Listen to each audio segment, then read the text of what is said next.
ẹ káàbọ̀ sórí ìkànnì wa ẹ farabalẹ̀ fún dáadáa fídíò tó ń ṣó lẹ́gbẹ̀ẹ́ wa a máa play fún yín ẹ̀wẹ̀ ni ló jáde tó ọ̀pọ̀lọpọ̀ àṣírí nípa ta ní gbogbo ẹ̀lẹ́ máa láǹfààní láti jẹ̀gbádùn lórí ìkànnì wa tó bá yẹ pé ìgbà àkọ́kọ́ rẹ̀ tẹ̀ ń darapọ̀ mọ́ kọ́ni ẹ bá wa subscribe kẹ́ like kẹ́ comment kẹ́ share ẹ lè máa jẹ́ wá àǹfààní kọ́ńtẹ́ǹtì yìí ní ìgbàkúgbà lóòrèkóòrè tá a bá fi lè tẹ̀lé wa ṣùgbọ́n ìmọ̀ àti òye gẹ́gẹ́ mi sọ pé fídíò wọn alẹ́ tà máa play fún àtọ̀pọ̀lọpọ̀ evidence ta kó wá fídíò náà rèé ẹ̀ka sojú abẹ́kò.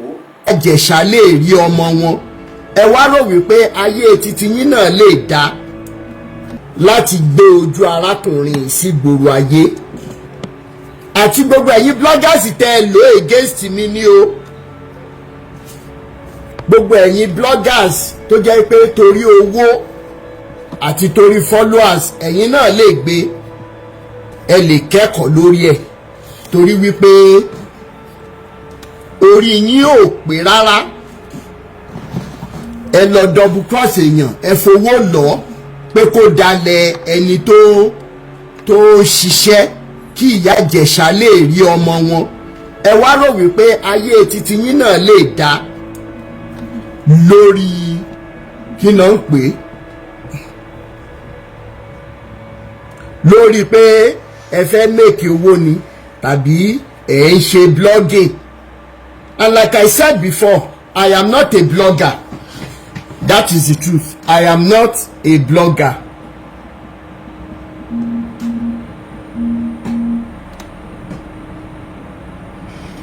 I am not a blogger and I won't turn one because probably you ṣe blogging every Tom, Dick and Harry message videos private lives of people ló máa gbé. I am not. I am somebody who has decided, has chosen to be doing what I am doing, and that is why on my page, between 98 to 95, 98%. Nítorí ẹ̀ ló jẹ́ wípé ara ń kan everybody sing because they never thought a time like this would come that somebody will be questioning them without fear of all their threats. Let's check it this way. How can you be introducing the body of Christ, the same figure who was presented to us as being humble, as being a dove, as being lonely, as being this and that? Nígbà tẹ́yin ọmọ Nàìjíríà máa yí story yẹn padà ẹ̀yin pastors in Nàìjíríà ẹ wá sọ di Jésù tó ń pa èèyàn tó bá sọ òótọ́, Jésù tó rẹ́spẹ́tì òróró orí burúkú, òróró òṣì, òróró tó máa bayé yín jẹ́, bayé àwọn ọmọ yín jẹ́, tí ó bayé ìrandíran yín jẹ́.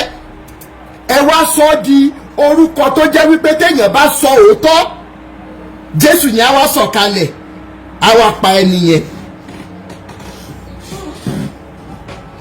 Jésù yẹn á wá ṣe kí ni wípé torí pé mo scratch ojú Oyèdépò Jésù yẹn á wá fi gbogbo wàhálà tó dá sílẹ̀ lórí kí náà ń pè ẹ jẹ́ ká sọ̀kalẹ̀ ẹ jẹ́ ká lọ da èdè wọn rú ẹ jẹ́ ká lọ kẹ̀yìn wọn síra wọn. Jésù tó jẹ́ wípé òun fúnra ẹ̀ náà because you have pushed us to that level that we will be questioning and questioning till we find answers to all our questions. And any pastor that cannot give answers to what we are saying, henceforth, you keep quiet when we are talking, knowing fully well that we are not talking on social media for followers, for money, for fame or anything. We are talking because ìyà tó ń jẹ wá lọ́wọ́lọ́wọ́ kò gbúdọ̀ jẹ àwọn ọmọ wa both home and abroad, and Africa must rise again. And if you don't have answers, because at the end of the day, you now repackage, you rebrand that Jesus who thought about your sins, your shortcomings. Torí pé láwọn bàbá ìyá àwọn forefathers yín ó wá choose torí ìfẹ́ ó wá kú fún yín lórí igi àgbélébù. Wọ́n mú lọ bí ọ̀dọ́ àgùntàn, wọ́n pa sí Gọ́gọ́tà tàbí lọ ṣe nǹkan kan sí ní Gọ́gọ́tà ibi orí. a place of skull. Ó wá kú tán, ó rà yín padà kúrò lọ́wọ́ ikú ayérayé. Ṣùgbọ́n yìí wá mú gbogbo story yìí, ẹ wá sọ di nǹkan tẹ́ ẹ fi ń dẹ́rù bà wọ́n bàbá àti ìyá wa táyé wọn fi bàjẹ́ mọ́ yín lọ́wọ́. Ẹ̀yin tẹ́ ẹ wá jẹ́ akẹgbẹ́ wa náà látòrí irú Olu Alo and everything tájọ kéwe tí gbogbo àjọ kéwe, olórí burúkú títí yín náà torí pé ẹ fẹ́ ṣiṣẹ́. Ẹ̀yin náà ẹ tún wá rí brand díẹ̀ bí ìgbà tábà ní wọ́n ń ṣe pure water ní sáìsì yìí tẹ́lẹ̀. Nígbà táwọn bàbá yín, àwọn bàbá olórí burúkú, àwọn bàbá òṣì tó jẹ́ pé wàhálà tí wọ́n dá sílẹ̀ kò ní tán nígbèsí ayé àwọn ọmọ àtọmọmọ wọn, wọ́n wá dé wọ́n wá reduce ẹ̀ báyìí pé quality ń tẹ̀sán tá a máa fún yín lélẹ̀ for the same price. Nígbà tẹ́yìn Olu Alo àǹkó wá dé ẹ wá reduce ẹ̀ sí báyìí ẹ tún wá increase owó ẹ̀. Ṣẹ́ráyé yín lóde àsìkò táyé yín máa bẹ̀rẹ̀ sí ní bàjẹ́ lélẹ̀ tẹ́ẹ̀nì rí bá ti ṣe tẹ́ẹ̀nì rọ́nà gbégbà. Mo dẹ̀ ti sọ fún yín tẹ́lẹ̀ gbogbo bí tẹ́ bá ti lè sáré dé lórí ọ̀rọ̀ Àwíkòkò àtàwọn tó ń tẹ̀lé mọ́ sá lọ sẹ́ẹ̀. Àfi tí ò bá wá sí Elédùmarè bẹ́ẹ̀ mọ̀ ló yà kù. Ní ìṣẹ̀ṣẹ̀ ṣe o, don't get it twisted. Gbogbo ẹ̀yin pásítọ̀ tẹ́ máa lọ sórí ẹ̀yà àlejìra ẹ wo nǹkan tó gbé sọ́rùn ẹ wo nǹkan tó gbé sọ́wọ́ tó bá tìrà ẹ pé bóyá orí bàbá yín àti ìyá yín ti burú mọ́ tilẹ̀. Gbogbo ẹni tó bá ti lo kinní ìsìn ó jẹ́ oníṣẹ̀ṣe lójú yín. Ẹ̀yin olùṣí aláìlọ́pọlọ rádaràda ẹ̀ mo wá ń rí kọ́mẹ́ǹtì yẹn oníṣẹ̀ṣe ni òun ló jẹ́ kó máa bú Jésù. Ẹ fọ̀rọ̀ bíbú Jésù sílẹ̀ ẹ wá defend ẹ wá authenticate àyè wà fún yín. Now at the end of the day ẹ̀rìn pákéjì Jésù yẹn wípé tí ẹ bá ṣe nǹkan kan wípé àwọn tó wà láyìíká àtàyídá yín wọn ò ní ẹ̀tọ́ láti béèrè lọ́wọ́ yín. Ṣé bí dájú dájú gbé sílẹ̀ nìyẹn that you are free to do anything you like. Tẹ́ bá yàwó sùn ẹni tẹ́ bá yàwó ẹ̀ sùn torí òróró orí burúkú tó máa jó yín níná tẹ́ jóná láyé tẹ́ jóná lọ sálìkẹ́ àmọ́ láyé lẹ́tì mọ́ jóná pẹ̀lú òróró ogun èrè tẹ́ ń dà lera yín lórí káàkiri. Ẹni yẹn ò gbúdọ̀ sọ̀rọ̀ torí pé tó bá sọ̀rọ̀ ó lè kú. Ìyàwó tẹ́ bá sùn tó mọ̀ pé ojú lásán kọ́ kó gbúdọ̀ sọ̀rọ̀ nígbà tójú ẹ̀ bá là torí ẹ ti fi Jésù yẹn ẹ ti fi kó ẹrù sí àwọn èèyàn lọ́kàn. Àsìkò táyé yín máa bẹ̀rẹ̀ sí ní bàjẹ́ líle tẹ́ẹ̀nì rí bá ti ṣe tẹ́ẹ̀nì rọ́nà gbégbà. Tí ìbànújẹ́ burúkú máa wọ ayé yín, àìrójú àráyè ẹkún ìpayín kẹ̀kẹ́ tó máa wọ ayé yín, àsìkò yẹn ti dé báyìí.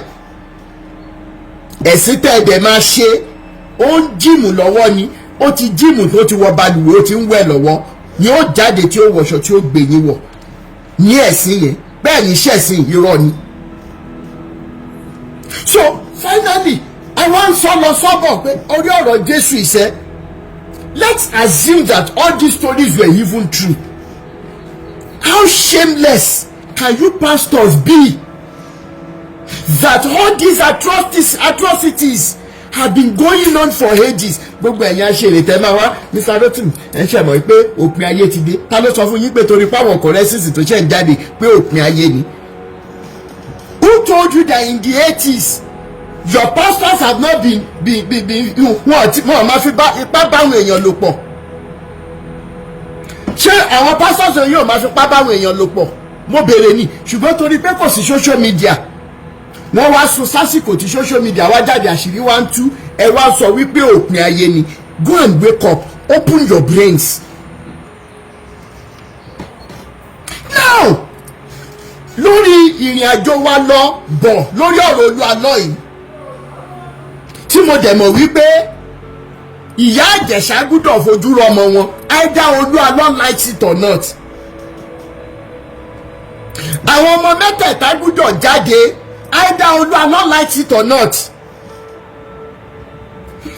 Ọ̀pọ̀lọpọ̀ nínú yín jáde ẹ sọ wípé Mr. Rotimi akàn sọ̀rọ̀ lórí ẹ̀rọ ayélujára and of course a number of percentage of those of you that are concerned is because ẹni tara ọmọlàkejì ló jẹ́ kẹ́ wá bá mi wípé Mr. Rotimi ọ̀rọ̀ tá à ń sọ lórí social media yìí ó pọ̀ gan-an ó ti pọ̀ jù ọlọ́pàá yẹ kó tí wọ́n arrest Olu Alo ti gbá wọn gbéyà jáde ọ̀rọ̀ pé bóyá ó kidnap àwọn ọmọ ọ̀ bóyá nǹkan kan ló yẹ kí kéèsì jẹ́ náà nǹkan ṣùgbọ́n ẹ mọ̀ pé apart from pé bí Nàìjíríà ṣe rí lórí ọ̀rọ̀ òfin dé ó tún gbúdọ̀ ní ìlànà tó yẹ kí á tọ̀ àbí kò yé yín mo mọ̀ pọ́pọ̀ nù yín lórí interview tarákùnrin kan ṣe fún ẹ̀gbọ́n Ìyábọ̀ tó dẹ̀ tún ṣe fún ìyá Ìyábọ̀ nítorí ìdí èyí ńkọ́ gbogbo ẹ̀yin tẹ́ bá wà ní Ìfàkì Èkìtì tẹ́ bá ń gbọ́ mi tẹ́ bá mọ̀ torí ibi tọ́rọ̀ yẹn dé mi mọ̀ bóyá mo tí ì fẹ́ bẹ́ẹ̀ dé ibi tí mo fẹ́ sọ ìbọ̀ kí n ṣe ní sùúrù náà ẹ jẹ́ n ṣe ní sùúrù náà gẹ́gẹ́ bí ẹni tó mòfin wọ́n pé tọ̀ àwọn lẹ́tà báyìí torí wípé ẹ̀yin kọ̀ọ̀kan sọ wípé nígbà tẹ̀bí ẹ̀ ò bá sọ̀rọ̀ kí ni títí ẹ mo dẹ̀ ti fún yín lésì tó tọ́ mo ti fún yín lésì tó yẹ torí wípé Ìyábọ̀ náà mo fẹ́ lè sọ pé ẹbí mi ni olórí burúkú yín tẹ́ sọ wípé ṣé ẹbí ẹ̀ nìyábọ̀ ní kìnìkan ṣó tán mọ́ wọn ni olórí burúkú yín lẹ lọ lẹbọ nígbà tẹ́ wà ní school ẹ sọ wípé there is a friend that sticks closer than a brother or sister abẹ́ ẹ̀ máa sọ ṣùgbọ́n nígbà tó dórí ọ̀rọ̀ pásítọ̀ yín lórí pa ń wá ọmọ aṣèrè yín má tún sásẹ́ yẹn ní pé kó rí bẹ́ẹ̀ mọ́ ṣé rí gbogbo ẹ̀yin tẹ́ dúró síbi wípé kí ìyá Ìyábọ̀ máa jẹun ọmọ tẹ́ni wípé kí wọ́n máa fi ewu orí kí wọ́n máa fi sunkún ìbànújẹ́ lórí ọmọ gbogbo yín pátá ò ní jẹun ọmọ. ìwọ Tọ́pẹ́ Kọ́láwọlé tá a gbé ọ̀rọ̀ ẹ̀ wá lẹ́ni lórí ipa tó kó lórí ibi tí kéèsì yìí dé ọmọ kan ṣoṣo tó bí láyé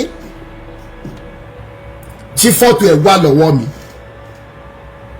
tó wà ní ibi tó wà tí o ò lè gbé tó ò lè fi ọmọ yẹn sọ́dọ̀ ọmọ yẹn ó yàn yóò yanjú ṣùgbọ́n wọ́n tó ń jẹ́ Tọ́pẹ́ Kọ́láwọlé yìí o ò ní àlàáfíà lórí ọmọ yẹn ó dirú yẹn ó dìgbà kò sí tí ó ṣe ṣùgbọ́n wọ́n tó jẹ́ bàbá ẹ̀ o ò ní láyọ̀ ó wá sí ayé bí ejò tó lọ lórí àpáta tí ò nípa ni ẹ̀yin èèyàn má ti bínú pé mò ń gbé Kọ́láwọlé rélé ní n máa fi fọ́tò ẹ̀ hàn yín ń bọ̀ kẹ́ ẹ lè mẹ́ni tá à ń sọ.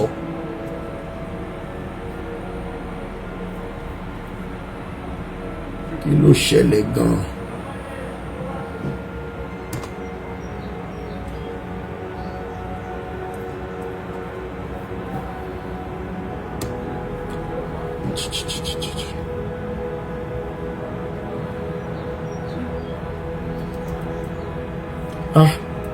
ìwọ ọlọ́jọ́ má wá ràn mí lọ́wọ́ lẹ́yìn o.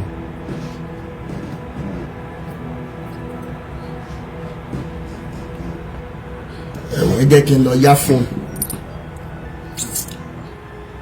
kẹ́ ẹ tó sọ wípé kí ló dé tí arúgbó kókó tún ń ṣẹ́ èpè lẹ́nu tí ìwà tó bá wù tó jọmọ́ èpè tí mò ń fún kó mọ̀ ràn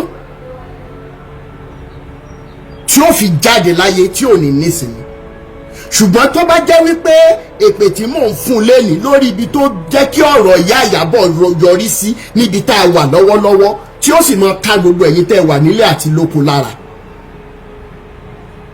kó mọ̀ rí fún gẹ́gẹ́ bí ìwà ọwọ́ rẹ̀ ṣé ẹ ti rójú ẹ̀ mo dẹ̀ máa wọ́ọ̀nù gbogbo yín ẹ má bá arákùnrin ṣe bísínẹ́sì rárá o tó bá wà láyìíká àti àyídá yín. actually ẹ̀yin tẹ́ wà lórí Facebook ẹ wo kọ́mẹ́ǹtì ẹni tó ń jẹ́ Kọ́láwọlé Tèmítáyọ̀ Paul ẹ wo kọ́mẹ́ǹtì ẹ̀ kó tó di wípé ẹ̀sìn máa ṣe ẹ má bá mi screenshot kọ́mẹ́ǹtì ẹ̀ kẹ́ ẹ wá wo ìdí ẹ̀ tó ṣe bẹ̀rẹ̀ sí ní ṣépè fún mi lórí social media látànà nígbà tí mo block ẹ̀ lórí Facebook mi ẹ wá wo ohun tó ṣẹlẹ̀ tá à ní pẹ́ rárá. No ẹjọ́ ṣe ti rí Kọ́láwọlé mo mọ̀mọ́ má blọ́ọ̀kì ẹ̀ lórí social media ni kó lè rí èpè tó ń rí òwò tó máa yẹ òun lẹ́nu. Kọ́láwọlé Tèmítáyọ̀ Paul ló ń jẹ́. Ẹ máa bá mi screenshot kọ́mẹ̀ntì ẹ̀.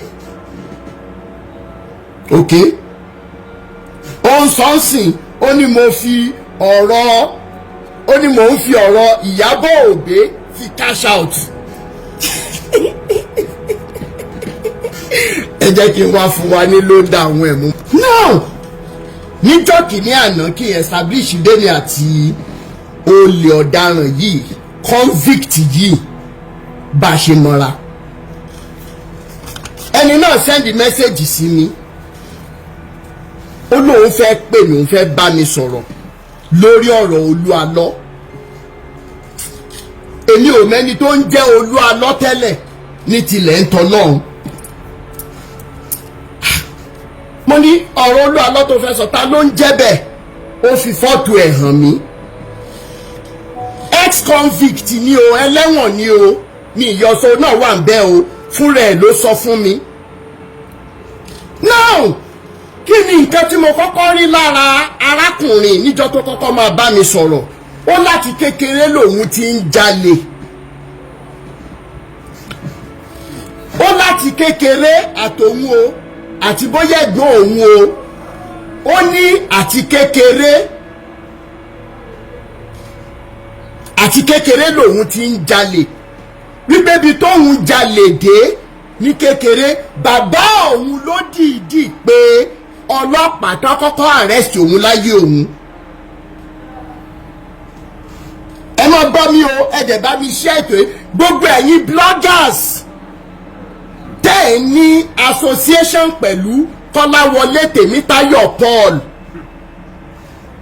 ẹ jọ̀ọ́ torí Ọlọ́run, torí orúkọ yín, torí ọ̀la yín, mò ń bẹ̀ yín, mò ń rọ̀ yín, it is better tẹ́ ẹ bá ní nǹkan kan ṣe pẹ̀lú Kọ́láwọlé Tèmítáyọ̀ Paul. Ẹ jọ̀ọ́ torí Ọlọ́run, ẹ̀yin bloggers tẹ́ ẹ lò ó.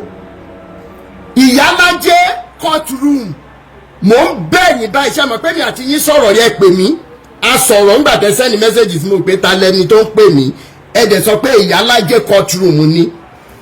Tẹ́ ẹ bá ní association kankan allegedly pẹ̀lú arákùnrin, mò ń bẹ̀ yín, orúkọ yín ò ní bàjẹ́. Mi ìmọ̀ iye bóyá ẹ promise ẹ̀ lówó bóyá nǹkan kan ni. Mr. Kọ́láwọlé máa bà yín lórúkọ jẹ́, orúkọ rere tẹ́ ẹ ti ń build. If any blogger is allegedly having association pẹ̀lú Kọ́láwọlé Tèmítọ́pẹ́ Paul, ó bẹ́tà kẹ́ tètè distance ara yín pẹ̀lú ẹ̀. Níjọ́ náà lọ́run tó pè mí, ó tiẹ̀ lè kọ́kọ́ sọ wípé ẹlẹ́wọ̀n lòun, ex-convict lòun. Normally èmi tí mo wọ aṣọ àlà, ó yẹ kí n sá fún nítorí pé mo mọ̀ pé irú èèyàn báyìí elépo ni. Ṣùgbọ́n ọkàn kan tún sọ pé ẹ̀dùn gbogbo wa la ní past. Bó tiẹ̀ ṣe pé mi ò jalè ní ilé ẹ̀wọ̀n rí, ìran mi ò lẹ́wọ̀n rí.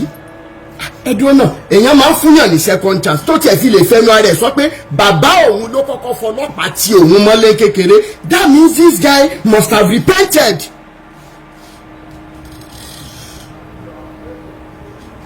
Bọ́lá Adédoyin, ẹ̀gbọ́n mi, just calm down. I'm a living testimony to your generosity.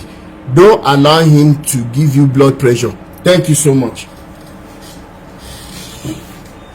Finally, ó wá sọ̀rọ̀ Olú Alo fún mi. Mo ṣe voice recording yẹn tí mo lè wá jáde. Bí Olú Alo ṣe gbé òun wá sí Adánimógo radio station. Gbogbo ẹ̀yin tẹ́ wà ń bíbá ìjọ náà lẹ́jọ́ mọ́ já mi ní comment section. Níjọ́ tá a lá o olórí burúkú ìpè kó wá sọ̀rọ̀ lórí live video wa. Torí mo béèrè lọ́wọ́ ẹ̀, mo ní ṣó o lè sọ níṣojú Olú Alo? Ó dẹ̀ send àwọn evidences sí mi, ó send the link program yẹn sí mi. Monitor tó bá ti jẹ́ pé ó rí bẹ́ẹ̀, ẹ jẹ́ ká lọ ṣe live video. Torí pé mi ní gbowó lọ́wọ́ ẹnì kankan, pásọ̀ kankan ò lè fún mi lówó. Mo máa ń sọ, mo sì ní chaati Sam Ojo pẹ̀lẹ́ni tí Sam Ojo fi ń ṣe intermediary láàrin èmi àti ẹ béèrè lọ́wọ́ wọn. ẹ sẹ́ndì kì í jẹ́ pé bóyá ẹ̀fọ́ as a matter of fact because Sam Ojo lè mọ̀ gbọ́ wa báyìí tó bá dẹ̀ ń gbọ́ wa kó mọ tí mò ń sọ yìí. ẹni tí Sam Ojo rán sí mi èmi àti wọn sì sọ̀rọ̀ láàárọ̀ àti dọ̀rẹ́ mi ì ní dárúkọ wọn. Sam Ojo dìídì sọ fún máa yìí wípé fún iṣẹ́ takuntakun tí Rotimi Awíkòkó ń ṣe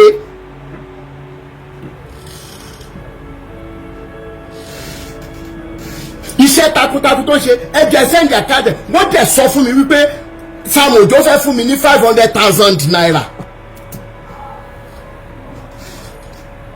after all ṣe bí torí tó ṣẹlẹ̀ pé kọjọ́ ọ̀la lè dá fún everybody ní tí mò ń ṣe.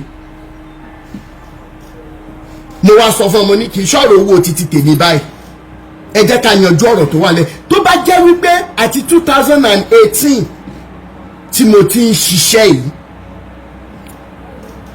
tí mo ti ń láfikàfikà pé káwọn èèyàn bọ́ lọ́wọ́ àwọn tó pera wọn níránṣẹ́ Ọlọ́run tó dẹ̀ jẹ́ wípé àwọn tí wọ́n ń ṣe dáadáa wọ́n rí pa nǹkan tá à ń ṣe tó bá jẹ́ nítorí owó ni Sam Ojo ò nílò láti sọ pé òun fẹ́ fún mi lówó èmi ni màmá sọ fún Sam Ojo wípé lórí ọ̀rọ̀ tó wà lẹ́yìn tó bá fẹ́ jẹ́ kó jáde Sam Ojo hùwà burúkú kankan ju wípé òun àtẹ̀yàn jọ ní àfíàsí lọ kò pé bóyá ọmọ kékeré lẹ́ni yẹn ká bára wa sòótọ́ ọ̀rọ̀ ṣùgbọ́n tó wà bẹ́ẹ̀ fún Sam Ojo ni wípé àṣìránṣẹ́ Ọlọ́run irú nǹkan báyìí àwọn èèyàn gbọ́dọ̀ mọ̀ gbọ́ kání Sam Ojo ti wá gbà wípé Mr. Rotimi ó dáa mo ṣetán láti mọ̀ ṣe gbogbo nǹkan tó yẹ kí n ṣe ọ̀rọ̀ Sam Ojo ò ní déta ẹ̀yin tí ẹ bá rántí mo gbé fídíò jáde wípé ẹjọ́ ẹ bá mi bẹ̀ Sam Ojo èmi fúnra mi fi mẹ́sẹ̀gì lẹ̀ fún Sam Ojo náà mo ń build template yìí kẹ́ ẹ lè mọ̀ wípé Awíkòkó ò ní ever bá wọn fi gbá kan bọ̀ kan nínú. àwọn pásítọ̀ tí wọ́n gbà wípé àwọn máa ṣe àwọn victim àwọn dáadáa ẹ̀gbọ́rọ̀ wọn ta tí mo dẹ̀ sọ fún wọn ìjọ tí ajé ìwà bàjẹ́ ìbá tún ṣẹ́mọ̀ yín lọ́wọ́ pẹ́rẹ́ mi ní gbé victim wá pé kẹ́ ẹ settle victim fúnra mi ni màá gbọ́ yín ní gbòòrò ayé wọ́n dẹ̀ gbà mo ti play voice note kan rí fún wa tí bọ̀bọ̀ yẹn ń dúpẹ́ lọ́wọ́ mi pé gbogbo ohun tí mo ní kó òun ṣe suspension ni mo fún un mi ìfẹ́ rí ẹ lórí ọ́tà kankan fún oṣù mẹ́ta lọ wá ojú rere Ọlọ́run arákùnrin yìí dẹ̀ ṣe mo dẹ̀ ń jẹ́ kó yẹ pé mò ń wọ̀ tiẹ̀ ó ṣe suspension yóò lòun ti rojú rẹ ó yá padà lọ́mọ ṣiṣẹ́ Ọlọ́run ẹ̀ lọ mo play voice note yẹn fún wa náà ó sì wà lórí péèjì mi tí Awíkòkó bá wá ń ṣe nítorí owó tí olórí burúkú tó yẹ pé ẹ̀wọ̀n ló sì máa kú sí bó ṣe wà yìí àánú ọmọ tó kàn bí sílẹ̀ ló ń ṣe mí.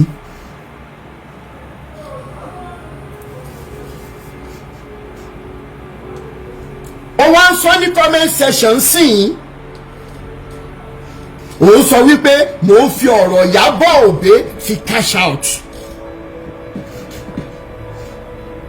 ẹ̀sìn tó máa ṣe bóyá ńgbà tó ń jalè káàkiri tí mo dẹ̀ mọ̀ pé tó tílẹ̀ bá dá bó ṣe wà yìí tílẹ̀ bá dá ó sì máa jalè kẹ́yìn ayé ẹ̀ tán máa fi ìbọn pa ẹ́ ògùn ló máa pa ẹ́ no mo wá gbà ẹ́ láyè ńgbà tó ti fún mi ní gbogbo àwọn nǹkan tó sọ tán ẹ̀yin tẹ́ bá wà lórí péèjì wáńjọ́ náà lọ́n tó sọ̀rọ̀ Olú Alo ó sọ débi wípé òun mọ iye tí wọ́n ra wọ́n sọ Olú Alo kílẹ̀mù wípé àwọn ra tricycle níye báyìí ṣùgbọ́n wọn ò mọ̀ pé rìsíìtì yẹn bọ́ sọ́wọ́ òun wípé iye báyìí náà rà bẹ̀mí náà wà rò pé kí ni gbogbo orú àwọn details báyìí wọ́n dà kó kàn mọ́mọ́ fẹ́ bo Olú Alo lórúkọ jẹ́ bí báyìí torí wípé at the end of the day àwọn èèyàn make comment kan ní comment section kì í ṣe pé torí wípé wọ́n support nǹkan tó Olú Alo ṣe ṣùgbọ́n torí pé àwọn náà fẹ́ òótọ́ wọ́n ní wípé téèyàn bá ra ọ̀kadà tàbí tricycle ó ní iye tó máa fi register ẹ̀ náà olórí burúkú yìí ò sọ gbogbo details yẹn. finally a sọ̀rọ̀ yẹn tó ń jọ yẹn ó sọ gbogbo tó máa sọ ìgẹ́sì Olu Alo, ó fòun wá owó, ó fòun ṣe nígbà tó yá wọn ò tọ́jú ọmọ yẹn. now in tó jẹ́ kí ọ̀rọ̀ Olu Alo ká èmi lára ni wípé lórí prógrámù tó ṣe fún lórí burúkú yìí, ká ní Olu Alo gan fún rẹ̀ mọ̀ pé bọ̀bọ́ ẹ̀ máa ṣokùnfà gbogbo tó ń ṣẹlẹ̀ kò ní ṣòpò àìdò fẹ́ fi wọ́wọ́ lọ́dọ̀ àwọn èèyàn ni o, àìdò fẹ́ fi ṣe nǹkan kan ni o, ò ní dá sọ̀rọ̀ ẹ̀ rárá. now Olu Alo gba ọmọ sọ́dọ̀, ọmọ ń lọ léèwé ní ìtó jẹ́ wípé láti ìgbà tó ọmọ ti wà ní sàkání ìwọ olórí burúkú yìí, ọmọ yẹn ò lọ sí skul bá ṣe ń sọ̀rọ̀ yìí. ọ̀rọ̀ yẹn wá di iṣu atayanyan láàrin òun àti Olu Alo. ẹ̀yin tẹ́ bá wà ń bẹ́ ìjọ náà lọ́hùn, wọ́n pín yà wọ́n ní kó wá mọ́mọ́, ó sọ̀rọ̀ Báyọ̀ náà and everything.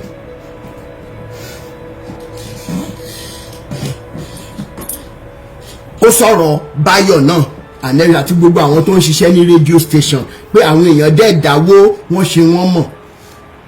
tí ìbá ṣe pé wọ́n Kọ́lá wọlé yìí olè ọ̀lẹ ni ẹ́, inú mi dẹ́dùn kó sọ pé bàbá ẹ̀ kì í ṣe eré èèyàn bẹ́ẹ̀, bàbá ẹ̀ tó dẹ̀ ti kú náà tí ò kì í ṣe èèyàn burúkú kọ́ lọ́n dẹlẹ̀ fẹ́ ni rí.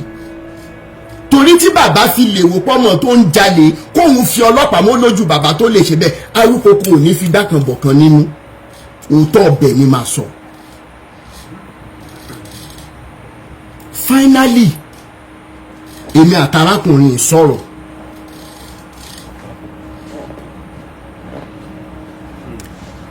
Mo Samuel wà nínú ilé, ẹ jẹ́ kí Mo Samuel wá já mi tí n bá parọ́. Kí ni decision ta ti take lórí ọmọ olórí burúkú tó máa rìn lọ yìí?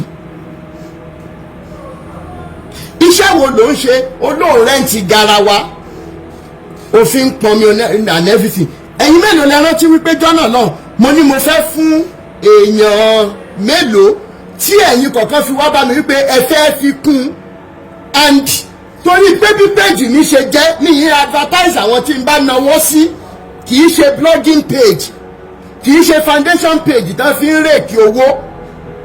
lẹ́yìn ìgbà tí mo ti fún àwọn èèyàn tó yẹ ká fún lówó yẹn tán, èmi àti arákùnrin olórí burúkú tí mo ní gbogbo evidence mi lọ́wọ́, ó ṣàlàyé pé báyìí mo ní òkè mo ti há owó yẹn tán.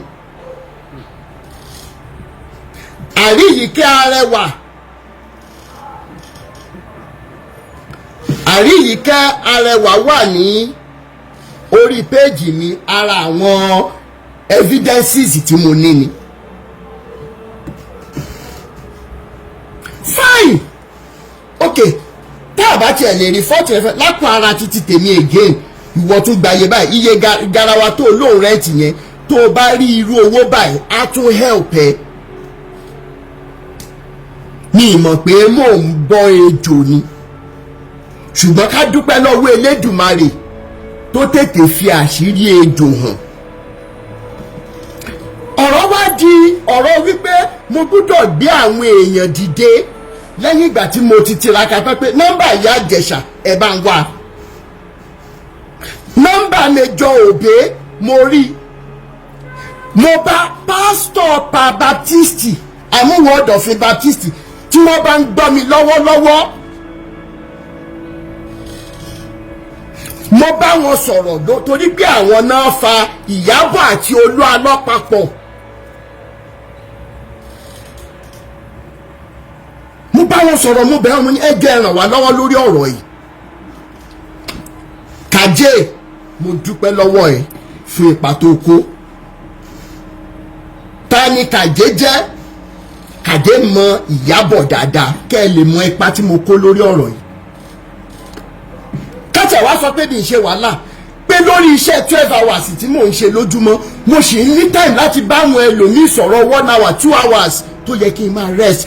You will see how dedicated I am lórí iṣẹ́ tí mò ń ṣe yìí.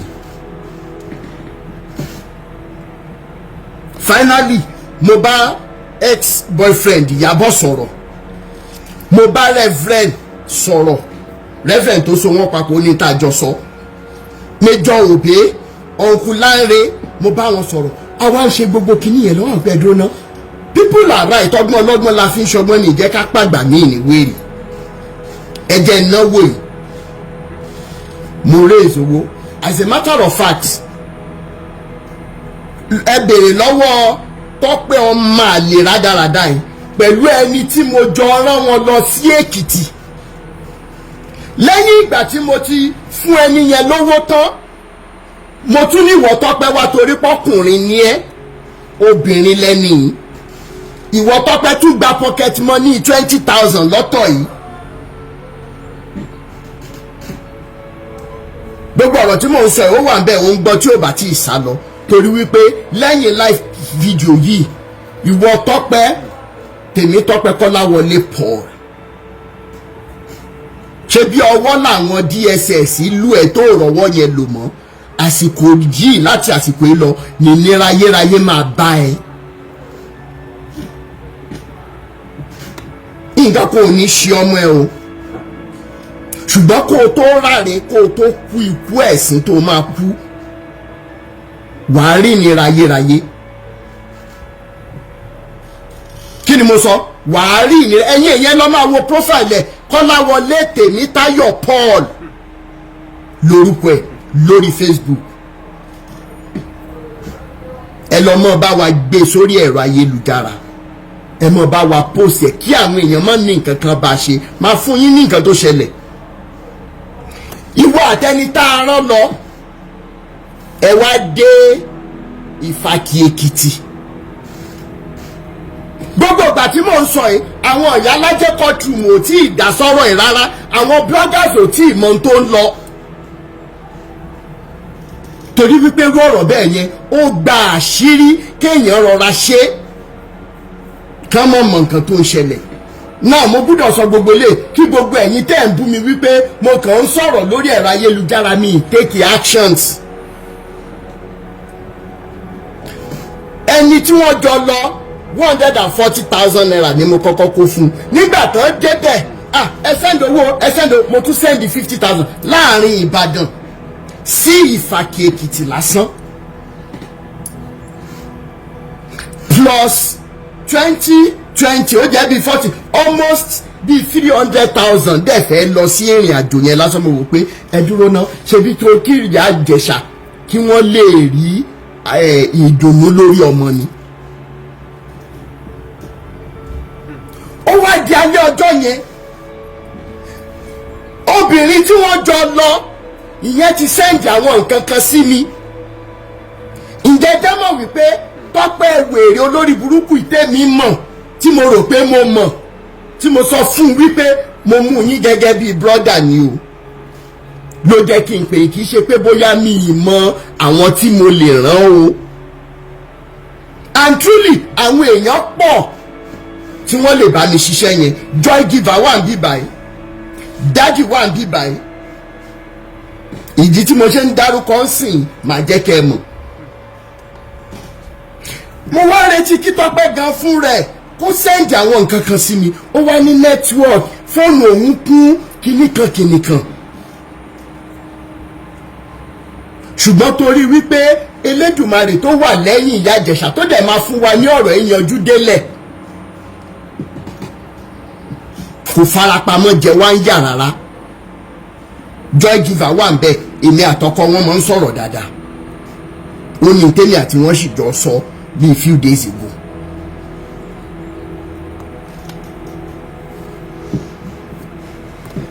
ṣìkẹ́mi mo máa ń rí ẹ lórí péjì mi dáadáa òṣàkálà ṣokolo nìwọ náà torí mo máa ń rí kọ́mẹ̀ǹtì ẹ lọ́ndà àwọn post àwọn tó bá ń bú mi kéde rí gbogbo ẹ̀yin afojúfẹ́ni má fọkànfẹ́ni báyìí ògùn ló máa fẹ̀jẹ̀ yín wọlẹ̀ yóò mọ̀ fẹ̀jẹ̀ yín wẹ̀yìn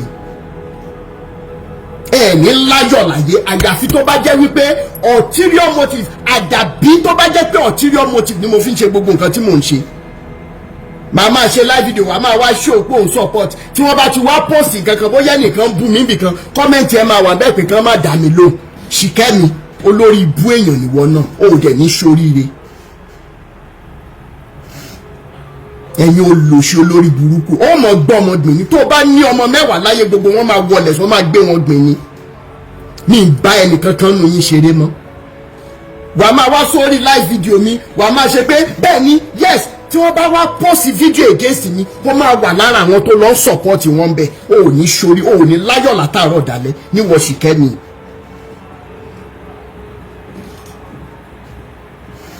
ẹ̀yin olórí burúkú aláyébàjẹ́ àríjẹ́ǹdì mọ̀dàrú yìí. finally wọ́n ń dúró de Tọ́pẹ́ pé sẹ́ǹjì àwọn kìíní ó ní fóònù òun ti kú òun ní láti delete àwọn nǹkan kan. àárọ̀ ọjọ́ kejì torí wípé wọ́n ní etí ọba ń lé etí ọba lóko èèyàn ló ń jẹ́ bẹ́ẹ̀.